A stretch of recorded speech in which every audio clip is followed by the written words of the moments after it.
Et alors, à la une de l'actualité de vos journaux, il y a pas mal de bleu. Hein. Oui, bonjour Thomas, bonjour à Patrice. tous. Pas mal de bleu en effet. Le bleu, c'est évidemment celui de l'uniforme des policiers, encore que sur la plupart des photos, beaucoup soient en civil. Et à lire la presse ce matin, on se dit que Police Secours aurait besoin de son propre Police Secours. Il faut lire ce matin les confidences des policiers que publie par exemple le Parisien. Vous comprendrez mieux leur colère et leur ras-le-bol. Ils sont deux à s'exprimer, un homme et une femme, tous deux en poste dans l'Essonne, département de la banlieue sud de Paris, et ils expliquent que s'ils veulent travailler avec du matériel de qualité, eh bien, ils doivent tout simplement se l'acheter eux-mêmes. Ils fustigent leurs chefs, qui, je cite, ont tous peur pour leur poste et leurs primes. Ils racontent des choses qui consterneront le premier honnête lecteur venu, et notamment ceci.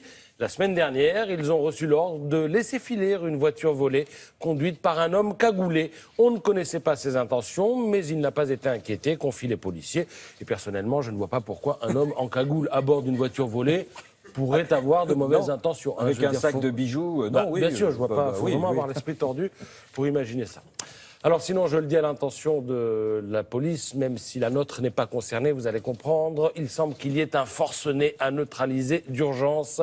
Alors le signalement, costume sombre, cravate rouge, crinière blonde, l'individu s'exprimerait avec un fort accent américain et selon le témoignage d'une femme qu'il a vu de près, ce serait l'homme le plus dangereux à avoir jamais voulu devenir président des États-Unis. Vous avez reconnu la description de Donald Trump, troisième et dernier débat à Las Vegas cette nuit. Trump interrogé pour savoir s'il accepterait le résultat de l'élection, s'il n'est pas élu le 8 novembre. Ça, c'est énorme. Élection dont il ne cesse de dire par ailleurs qu'elle est truquée, donc a refusé donc de répondre par l'affirmative. Je garde le suspense, je vous dirai ça le moment venu.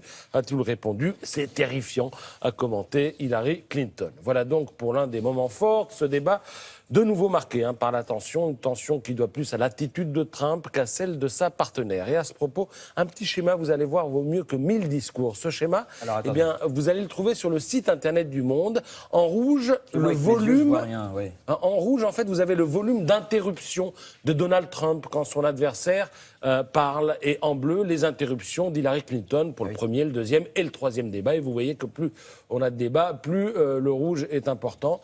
Donc on voit que la nervosité est plutôt du côté de Trump. Et il est vrai que les sondages n'en font pas le favori de cette élection. Autre illustration de la tension sur le plateau de télé cette nuit, cette photo. Vous allez voir, elle est a priori banale, mais si le Chicago Tribune, à la une, insiste sur la poignée de main entre Hillary Clinton et le modérateur du débat, c'est pour mieux souligner en creux qu'il n'y a pas eu de poignée de main entre elle et Donald Trump. Pour le reste, je vous renvoie, en tout cas sur le fond, au site du New York Times, c'est très bien fait, qui recense les moments les plus saillants du débat et nous gratifie d'une photo sur laquelle on est censé remarquer quelque chose. Alors quoi? Attendez, petite photo. Mais donc là, on voit un on les petit voit les détail, deux. vous voyez pas Là, en face des autres. quelque chose de plus luisant que...